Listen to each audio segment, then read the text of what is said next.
संयुक्त राष्ट्र संघ में भारत का प्रतिनिधित्व कर लौटे सांसद राजीव राय का दुबारी में हुआ भव्य स्वागत।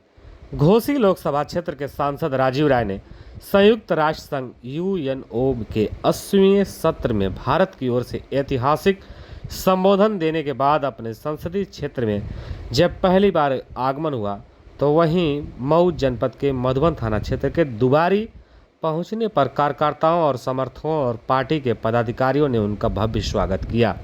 जानकारी के अनुसार सांसद राजीव राय ने घोसी लोकसभा के इतिहास में पहले सांसद हैं जिन्होंने संयुक्त राष्ट्र जैसी विश्व की प्रतिष्ठित संस्था में भारत का प्रतिनिधित्व करते हुए संयुक्त राष्ट्र महासभा को संबोधित किया।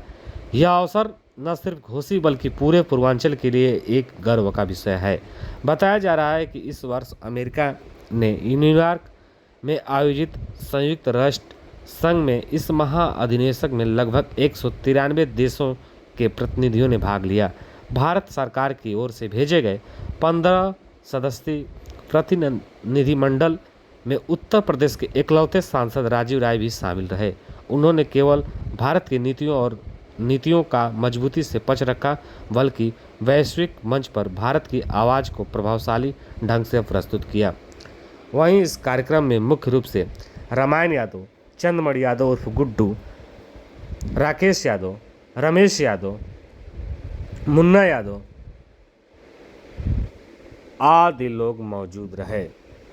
वहीं सांसद राजीव राय ने अमेरिका दौरे को लेकर क्या कुछ कहा, आइए सुनते हैं। संयुक्त राष्ट्र संघ में दिए गए आपके संबोधन का मुख्य विषय क्या था और उसमें भारत के किन नीतियों या विचारों को आपने प्रमुखता से रखा? सस्टेनेबल डेवलपमेंट यानी सर्वांगीण विकास, लंबे समय तक जो विकास चलता रहता है और एक दूरदर्शी विकास की योजना बनती है, उस पर भारत की नीति और जलवायु पर कैसे बड़े और विकसित देश अपनी जिम्मेदारी का निर्वहन नहीं कर रहे हैं और भारत की क्या भूमिका होगी। ग्रुप 77 का जो प्रस्ताव था उसके साथ भारत खड़ा है और भारत उसके लिए सब कुछ करेगा, लेकिन बड़े देशों को अपनी भूमिका को निभाना। मऊ जनपद में कल्पनाथ राय के बाद एक ऐसा चेहरा आप ही हुए जो इस तरह से आपको प्रतिनिधित्व करने का मौका मिला, इसको कैसे देखते हैं? कल्पनाथ राय जी बहुत बड़े शख्सियत थे, वो लोग हमारे लोग प्रेरणा स्रोत हैं।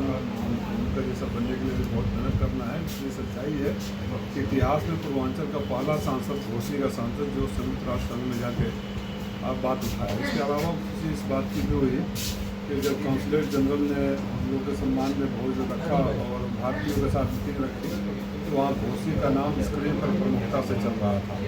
तो जब न्यूयॉर्क में घोसी का नाम चलने लगा, घोसी के बारे में बताया जाना लगा, तो मुझे एक गर्व का महसूस हुआ कि हमारे लोगों की हमारे क्षेत्र की हमारे न्यूयॉर्क में गुज रही है। चाहे वहाँ फिर हम न्यू जर्सी गए, गार्डन सिटी गए, जहाँ भी गए हमारे घोसी के लोगों ने एमपी की आवाज़ सुनी, बात सुनी और लोगों को एहसास हुआ कि घोसी भी एक ऐसा क्षेत्र है यहाँ के सांसद भी होते हैं, क्योंकि 25 सालों से यानी 2 पीढ़ियाँ लगभग सांसद का चेहरा नहीं दिखा।